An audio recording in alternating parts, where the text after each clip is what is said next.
Para tener una cifra de contexto, el promedio de los gobiernos anteriores fue de 149 leyes. Es decir, se ha superado con creces el ritmo legislativo de otras administraciones. Y se destaca, por ejemplo, el avance que ha habido en las leyes de seguridad. 51 leyes hasta el momento aprobadas, 46 de las cuales ya se encuentran publicadas, que sin lugar a dudas sigue siendo una cifra récord. Estas iniciativas legislativas que ha promovido el Gobierno se enmarcan dentro del desafío de elevar los estándares de seguridad pública, seguridad económica y seguridad social. Respecto a la seguridad social, podemos citar múltiples ejemplos. En particular, la ley TEA, la ley que establece la jornada laboral o la reduce a 40 horas, la ley que tiene por objeto la reparación a las víctimas del femicidio y sus familias, la ley SANA, la que flexibiliza el acceso al seguro de desempleo y la que establece fórmulas de conciliación entre la vida familiar y la vida laboral y personal. En materia de seguridad económica, también podemos citar otros ejemplos. El bono invierno, el proyecto de royalty minero, que permite que se incorporen recursos adicionales a las regiones y a los municipios de nuestro país, la que moderniza el sistema de compras públicas o el FOGAES. En medio ambiente, tenemos la ley que crea la el Servicio de la Biodiversidad y Áreas Protegidas. Y también una decisión muy importante que ha sido el cierre de ventanas, como un claro muestra del compromiso que tiene el Gobierno con la protección del medio ambiente. Hemos avanzado también en probidad a través de la ley que establece un estatuto de protección al denunciante y el fortalecimiento de las glosas presupuestarias en el marco de la ley de presupuestos de este año, con el objeto de garantizar que todos los recursos públicos sean bien utilizados. En materia de seguridad pública, podemos destacar la ley antinarcotráfico, la contra el crimen organizado, la que tipifica, esto es muy importante, los delitos de cuello y corbata, que tradicionalmente en Chile han estado o han quedado en la impunidad. También la ley Antonia, que evita la revictimización de quienes han sufrido delitos sexuales. La creación del Servicio Nacional de Reinserción Social Juvenil, que es un proyecto que se venía trabajando desde la administración anterior y, por tanto, corresponde a una política de Estado. La de infraestructura crítica, la ley CATI, referida a la fiscalización de las infracciones de tránsito, la que crea el delito de extorsión y lo tipifica de mejor manera, la que se refiere también a los tiempos de expulsión en el caso de la migración irregular y la ley de usurpaciones, solo por citar algunos ejemplos. Y tenemos desafíos legislativos para el próximo año. Vamos a continuar implementando la agenda priorizada de seguridad. Hay proyectos que están en carpeta que nos parece que son muy importantes que se lleven adelante, que precisamente tienen por objeto dotar de mejores herramientas para garantizar que los crímenes en Chile no queden en la impunidad y que, por tanto, contemos con mejores herramientas para velar por la seguridad de las personas, que es el eje central de estas iniciativas. Por cierto, en materia de probidad, a propósito de la propuesta que realizó la Comisión Jara Quemada, hay una serie de iniciativas en actual tramitación y hay iniciativas nuevas. Estamos, por ejemplo, ahora debatiendo en el Congreso Nacional el proyecto que eleva los estándares de probidad municipal. Vamos a presentar uno en los mismos términos para los gobiernos regionales. El proyecto de ley respecto a los beneficiarios finales, que permite saber quiénes están detrás de las personas jurídicas y, por tanto, fiscalizar de mejor forma. Y también una ley de lobby reforzada, una de transparencia 2.0 a través de indicaciones que se presentaron en el Senado de la República y múltiples iniciativas que van orientadas a elevar los estándares de transparencia. Y tenemos desafíos también en materia social y en materia económica para proteger a las personas de mejor forma, por ejemplo, fortaleciendo el CERNAC, estabilizando los precios de las tarifas eléctricas y una ley que siempre me mencionan a mí cada vez que recorro las calles del centro de Santiago, la que regula a las sociedades deportivas para contar con más y mejores herramientas de fiscalización. Así que esperamos contar con el apoyo transversal del Congreso para sacar adelante estas iniciativas que son fundamentales para mejorar la calidad de vida en Chile. Le voy a dar la palabra a la subsecretaria Werner, que nos acompaña, la subsecretaria de Hacienda, para que también haga referencia a las iniciativas que está impulsando el Ministerio de Hacienda. Gracias. Bueno, buenas tardes a todos y a todas. Efectivamente, dentro de las iniciativas que mencionaba el ministro Elizalde, en lo que corresponde al Ministerio de Hacienda, en este periodo legislativo, se presentaron 19 proyectos, 19 proyectos fueron aprobados, 17 de iniciativas fueron ingresadas durante este periodo legislativo y de ellas se ratificaron 11. Dentro de las importantes, por supuesto, está la ley de royalty minero, que a partir del 2025 va a permitir una recaudación de 450 millones de dólares anuales que van a ser destinados a regiones y municipios a través de la creación de 3 fondos: el Fondo Productividad y Desarrollo con 225 millones de dólares, el Fondo de Apoyo a la Equidad Territorial con 170 millones, y también el Fondo de Comunas Mineras con 55 millones. Pero también cumplimos el compromiso a través de la Ley de Presupuesto, que es otra ley importante que se tramita anualmente, donde se genera un fondo puente que permite ya desde el año 2024 que existan 225 millones de dólares en la mitad de lo que corresponde a cada uno de 3 fondos. Y ayer el ministro de Hacienda dio a conocer, ¿no es cierto?, las 43 comunas que van a ser beneficiadas con el fondo minero para el año 2024 con 22.891 millones. Y en materia de seguridad económica y social, también destacar lo que trabajamos desde enero y que fue aprobado en marzo, que es el aumento donde se duplicó el aporte familiar permanente, más a veces conocido como bono marzo. También se incrementaron en 20% el valor del SUF, del subsidio único familiar, y de la asignación familiar y maternal. Y también en ese momento se creó el bolsillo familiar electrónico, que es una política pública muy innovadora que ha permitido, ¿no es cierto?, a través de la tarjeta y de la cuenta RUT, que los beneficiarios puedan adquirir en el rubro alimento los 13.500 pesos por beneficiario o carga, y que reemplazó, ¿no es cierto?, el subsidio de la canasta. Adicionalmente está el bono invierno y, por supuesto, el incremento del salario mínimo. Actualmente el salario mínimo es de 460.000 pesos y, dada la legislación aprobada en julio del 2024, va a llegar a 500.000, comprometiendo y habiendo cumplido, ¿no es cierto?, la meta que se estableció en el programa de gobierno. En este proyecto de ley se innovó importantemente porque se estableció un subsidio temporal y otras medidas para apoyar a las pequeñas y medianas empresas en el pago del salario mínimo. También en materia de crecimiento, para reactivar la actividad económica, se generó el programa de garantías de apoyo a la construcción para facilitar el financiamiento del sector inmobiliario, y adicionalmente el programa de garantías de apoyo a la vivienda. Y, por supuesto, últimamente se aprobó el beneficio tributario y transitorio para la compra de viviendas nuevas adquiridas con garantía hipotecaria. Y en modernización del Estado tenemos 2 proyectos aprobados, además de la modernización del sistema de compra, donde se mejora, por supuesto, las medidas de probidad y se establece la licitación como regla única y prioritaria para aumentar la competitividad en las compras públicas. Hay toda un área de medidas que potencian a la pequeña empresa.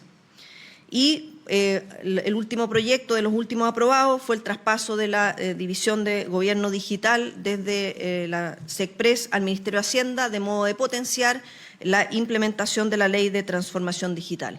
Y, por supuesto, durante el año que sigue, a partir de marzo, continuaremos con la tramitación de importantes proyectos, 4 de ellos que son parte del pacto fiscal y que fueron ingresados en el mes de enero, como el caso del proyecto de ley de cumplimiento de las obligaciones tributarias, el que establece una ley y que regula todas las transferencias a las instituciones privadas, y los 2 proyectos, ¿no es cierto?, de permiso, el que genera y fortalece la institucionalidad ambiental, y el de permisos sectoriales que están distribuidos en múltiples lugares, y hoy día tenemos un proyecto de ley que ordena y genera una gobernanza más apropiada para la tramitación de los distintos permisos sectoriales.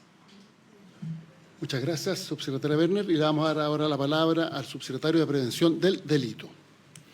Muchas gracias, buenas tardes. Primero, iniciar con un profundo dolor, pero también un gran reconocimiento a la tripulación de la Policía de Investigaciones que sufrió un trágico accidente, particularmente a quienes perdieron la vida.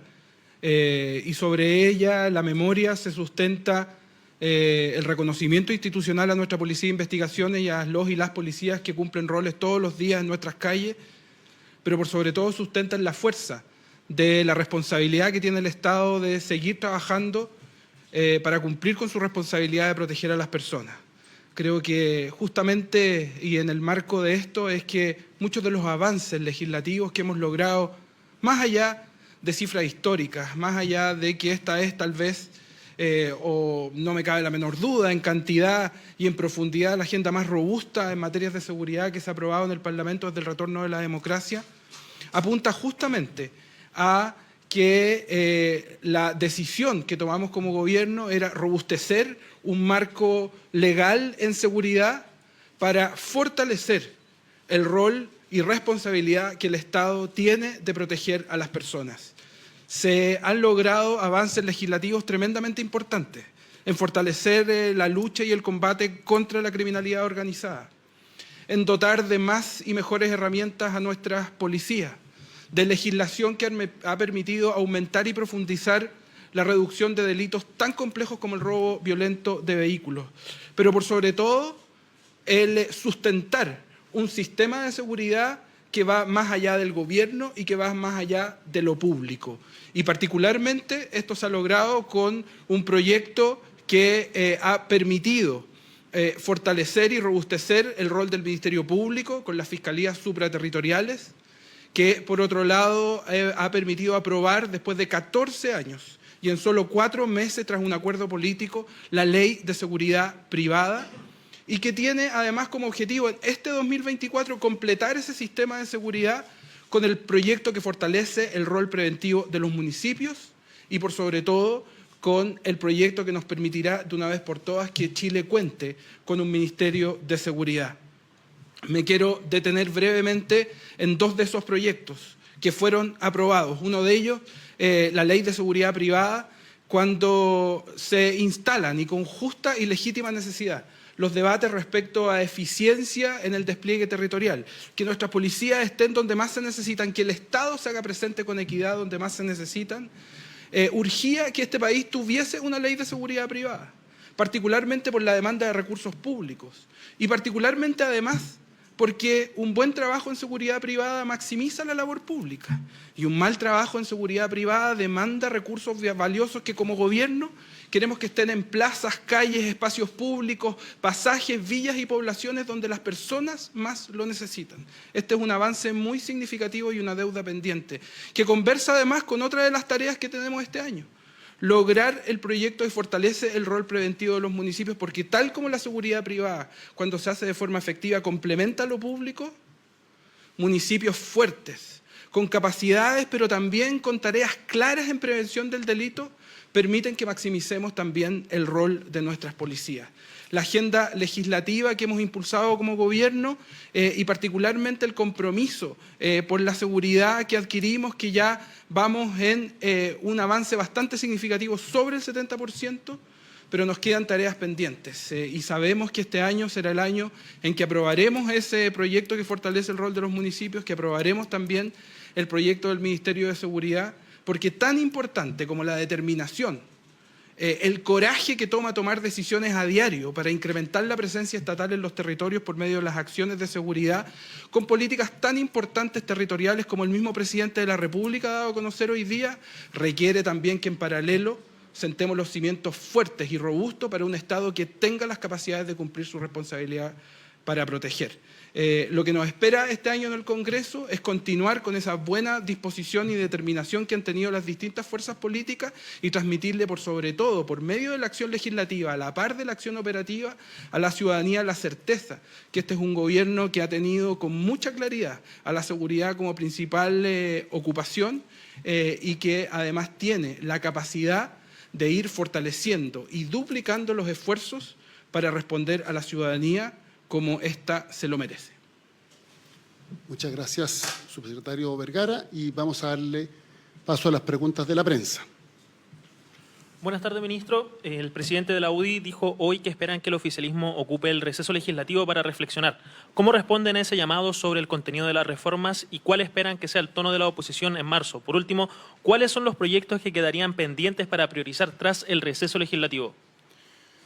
Bueno, en primer lugar, nosotros vamos a insistir en lo que ha sido el compromiso del Gobierno para destrabar iniciativas legales que son fundamentales para mejorar la calidad de vida de todas las chilenas y chilenos. Y ese compromiso se traduce en fortalecer el diálogo con todos los actores. Y esperamos que exista, por tanto, una voluntad constructiva que permita generar acuerdos mayoritarios para sacar adelante, por ejemplo, la reforma de pensiones, que se hace cargo del drama que viven los pensionados que no llegan a fin de mes y respecto al cual ya llevamos más de una década sin que el sistema político haya tenido capacidad de dar una respuesta.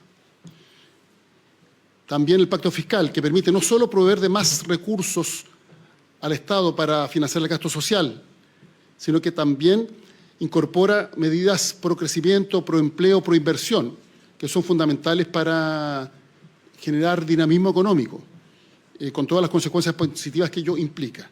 Así que en ese contexto esperamos que haya voluntad constructiva de todos los actores y, por cierto, nosotros vamos a seguir promoviendo la agenda que tenemos en la materia. Dentro del pacto fiscal me interesa también insistir en todo lo que es la modernización de los permisos sectoriales para disminuir las trabas burocráticas a la inversión, sin bajar los estándares regulatorios, que creemos que es fundamental para generar mayor dinamismo en nuestra economía. Buenas tardes para la subsecretaria Werner. Hoy día fue la primera reunión prelegislativa para diseñar el proyecto de reforma al impuesto a la renta. Subsecretaria, ¿cómo el gobierno espera lograr el consenso para ese 0,6% del PIB que espera recaudar? ¿Y hasta qué punto es factible aumentar los impuestos considerando que desde la oposición ya han señalado que no están disponibles para ese punto en lo específico? Bueno, muchas gracias por la pregunta. Efectivamente, hoy día convocamos a los equipos técnicos de los distintos partidos políticos a iniciar este diálogo prelegislativo en torno al proyecto de renta que vamos a presentar en marzo. En ese proyecto hay varios temas que han generado bastante consenso cuando construimos el pacto fiscal. Muchos de ellos tienen que ver, por ejemplo, con incentivos a la inversión en investigación y desarrollo, todo lo que tiene que ver con la ruta del emprendimiento, que son incentivos para la formalización de las pequeñas empresas.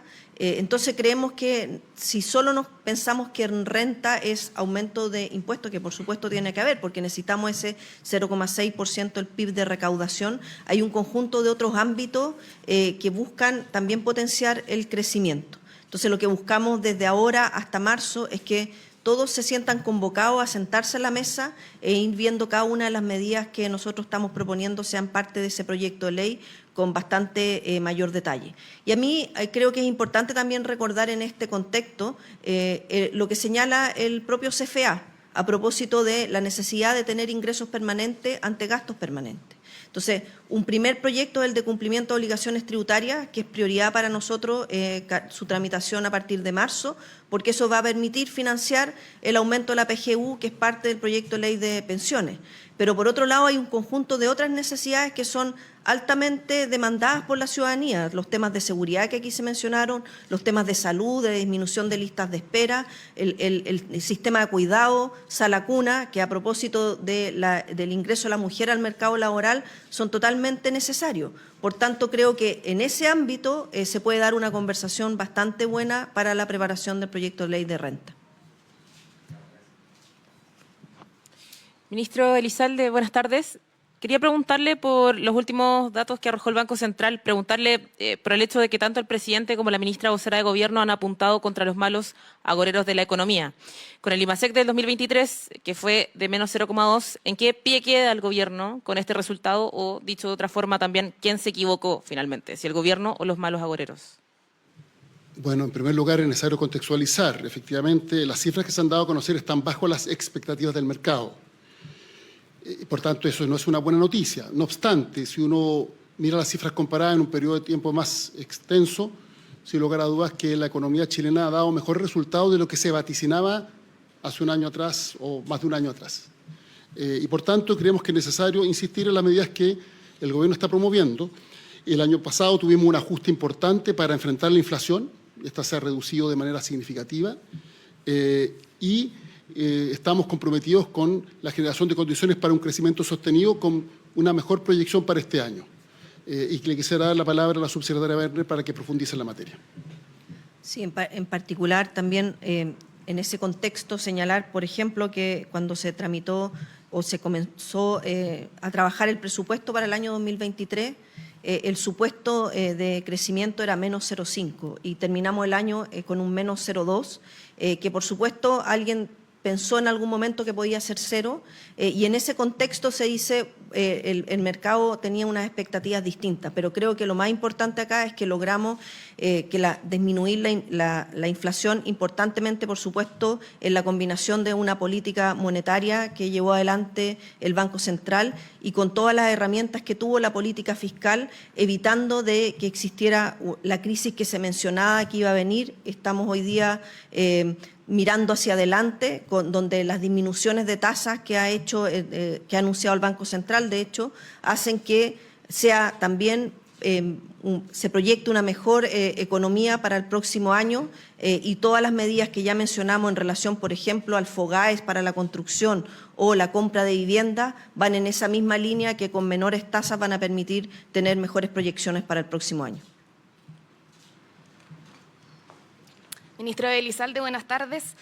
A principios de enero, la ministra Vallejo dijo que el COSENA no da resultados más que elaborar un informe. Agregó, lo importante es tomar decisiones que sirvan y que no sean una píldora más. ¿A qué se debe este cambio de opinión del Gobierno? Y por otra parte, ¿qué propondrá el Gobierno como infraestructura crítica para su resguardo? ¿Centros comerciales, terminales de buses? ¿Se considera o descarta despliegue militar en poblaciones? Porque hoy día el senador Macaya dijo que el crimen organizado opera en poblaciones y ahí hay que desplegar también a militares. Bueno, en primer lugar, quiero señalar que en Chile existen múltiples instituciones para abordar distintos desafíos y, por tanto, las declaraciones de la ministra Vallejo se enmarcan dentro de un sentido distinto. Para abordar los desafíos que hay en materia de seguridad, lo que se ha hecho es convocar al Consejo Nacional contra el Crimen Organizado y desplegar múltiples iniciativas y medidas con las policías y con otras instituciones a cargo de la persecución penal conforme a esos desafíos. La convocatoria al COSENA tiene una finalidad concreta, específica, porque, como ustedes saben, el Gobierno presentó el año pasado el proyecto que implementa la reforma constitucional de infraestructura crítica. Esta reforma constitucional se aprobó en su oportunidad, se estableció a través de un decreto con fuerza de ley, es decir, delegación de las atribuciones o facultades legislativas del Congreso al Gobierno para regular el despliegue en la frontera norte. Pero en todas las demás materias lo que corresponde es que esto sea regulado por una ley que debe ser discutida en el Congreso. Y en ese contexto, este es un proyecto que tiene suma urgencia, que es prioritario para el Gobierno, entonces se ha convocado al Consejo de Seguridad Nacional precisamente para abordar esta iniciativa en concreto. Y eso dice relación con las atribuciones que tiene este órgano. Lo que quiero señalar con toda claridad es que nosotros a priori no desechamos ninguna alternativa, pero las evaluamos en su mérito conforme a la necesidad específica. Y nuestra institucionalidad tiene distintas herramientas y esta es una específica y obviamente la infraestructura crítica se implementa a través del despliegue de las Fuerzas Armadas, su protección, y por tanto corresponde que se realice, por tanto, este Consejo. Y esto está acompañado con otros anuncios que ha hecho el presidente, los 50 puntos de despliegue en la región metropolitana y el gabinete de seguridad que va a estar integrado por la Autoridad de Interior, de Defensa, también la subsecretaria de Hacienda y el subsecretario de Justicia. Ministro, le reitero, ¿por qué ahora da resultados y antes no? Porque en ese momento también eran los alcaldes, jefes comunales que en su momento también decretaron emergencia comunal lo que estaban solicitando. Porque ahora va a dar resultados el COSENA y antes no. Y de nuevo reiterarle, ¿en qué puntos considera el Gobierno sería infraestructura crítica? Centros comerciales, y se podría también implementar este despliegue en poblaciones como han solicitado algunos parlamentarios. La infraestructura crítica está definida en la reforma constitucional y por tanto la ley no puede ir más allá. Insisto, en lo que le he señalado, se convoca al COSENA para abordar este tema en particular, en el cual le corresponde un rol a las Fuerzas Armadas. Cada herramienta que otorga nuestra institucionalidad tiene que ser utilizada para la finalidad para la cual fue creada, porque eso permite que efectivamente las decisiones que adoptemos tengan impacto, y un impacto positivo. Y en ese contexto, el presidente de la República, en uso de sus atribuciones, ha decidido convocar al Consejo de Seguridad Nacional para abordar este tema en particular, independientemente que también se puedan conversar otros puntos. Hola, ministro, ¿cómo está?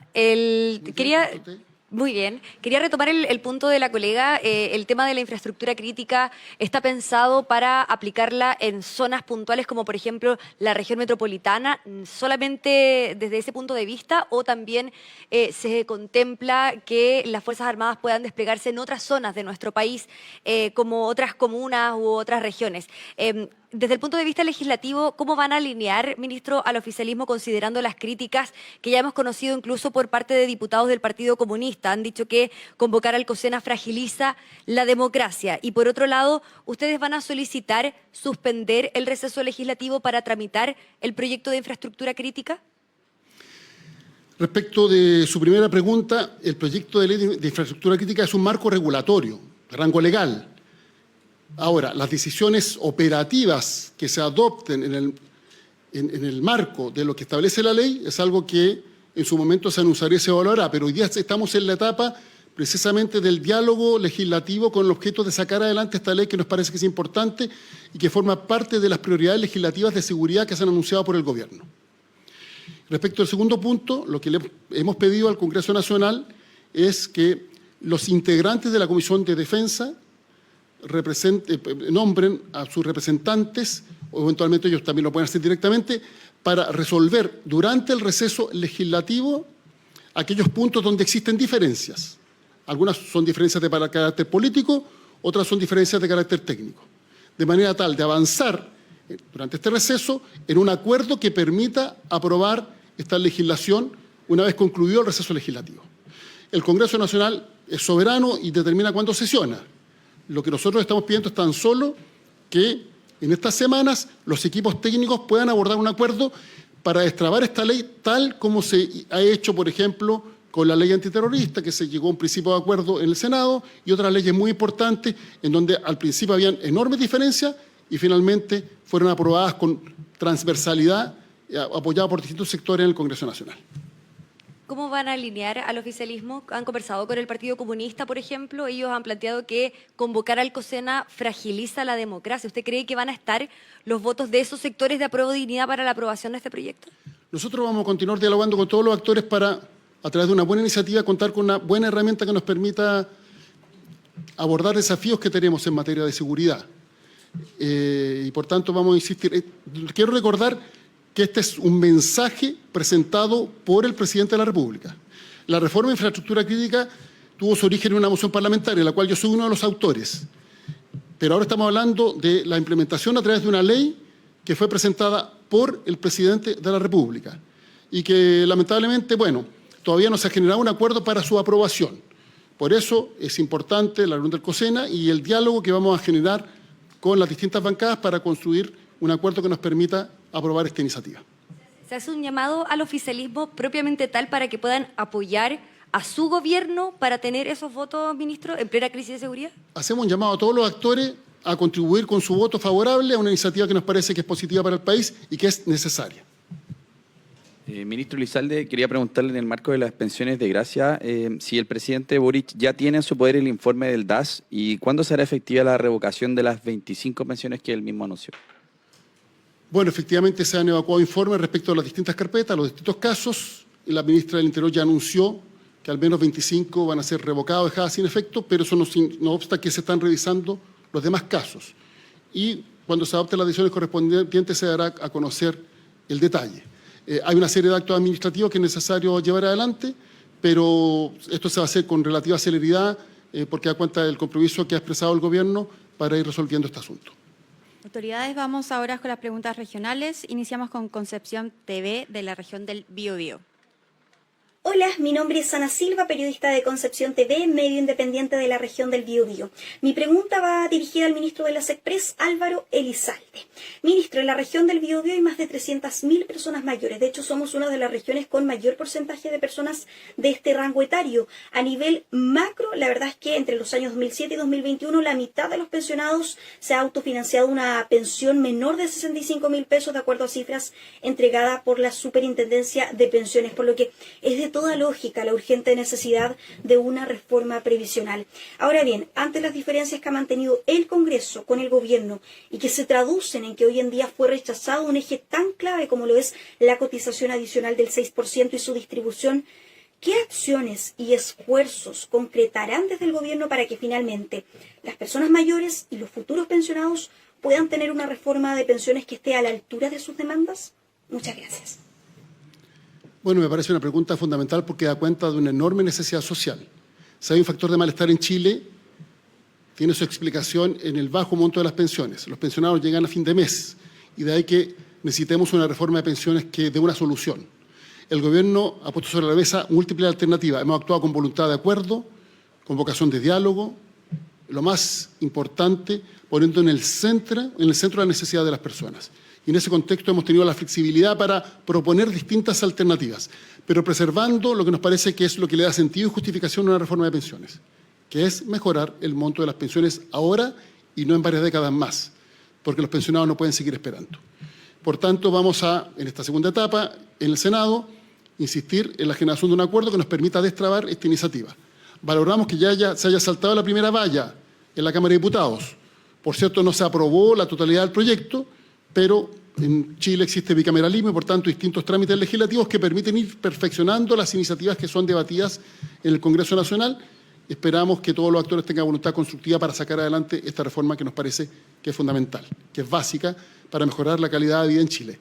Y quiero remarcar la importancia de generar las condiciones para que esta ley se haga realidad, poniendo en el centro del debate, en el centro de las reflexiones y en el centro de las decisiones legislativas a las personas, a quienes están preocupados quizás de defender otro tipo de intereses. Para el Gobierno lo fundamental es cómo otorgamos un marco de protección social en el contexto de la seguridad social a las pensionadas y pensionados de Chile, los de hoy y también a los que hoy día están cotizando y que están trabajando y que se van a pensionar mañana. Seguimos con la pregunta de Aysén Televisión de la región de Aysén. ¿Qué tal, ministro? Soy Roberto Bustamante de Aysén Televisión. Les saludo desde la Patagonia, desde la comuna, provincia y región de Aysén.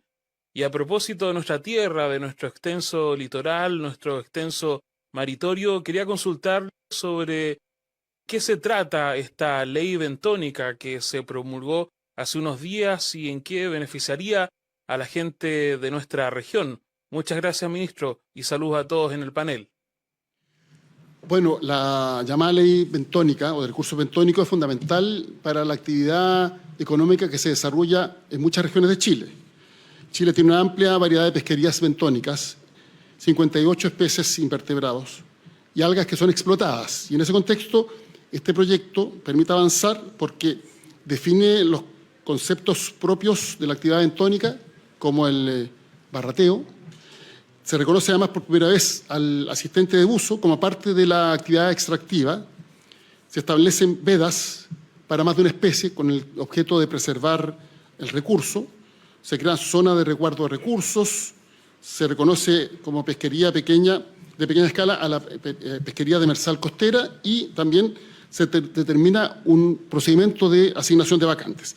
Para Aysén, y esto es muy importante, por lo menos son 275 los buzos mariscadores que trabajan en el recurso bentónico. Y en ese contexto también es una buena noticia el que se pueda eventualmente abrir el registro de pescadores para que se incorporen otros. De hecho, ya hay más de 40 interesados en incorporarse al registro. Creemos que finalmente esta es una legislación que permite dotar de mejores herramientas a una actividad económica que es fundamental en muchas regiones y, lo más relevante, preservando el recurso, cuidando el recurso para que su explotación siempre sea con una lógica sustentable y sostenida en el tiempo. Finalizamos con la pregunta de Radio FM Cordillera de región del Biobío. Hola, mi nombre es Jorge Contreras de radioemisora FM Cordillera, una radioemisora de una zona rural que cubre las comunas de Tucapel, Antuco, Quilleco, parte de Los Ángeles y parte de Yungay. Las radioemisoras rurales no estamos establecidas en una zona con una importante cantidad de comercio ni de industrias. Por lo tanto, los problemas de financiamiento suelen ser bastante complicados. Y las zonas rurales no son necesariamente agropecuarias. La pregunta para el ministro Elizalde: ¿qué se puede decir en el balance del año 2023 de cosas que se hayan hecho tanto para las zonas rurales como para las radioemisoras que tienen que hacer patria para llegar con información a esta zona?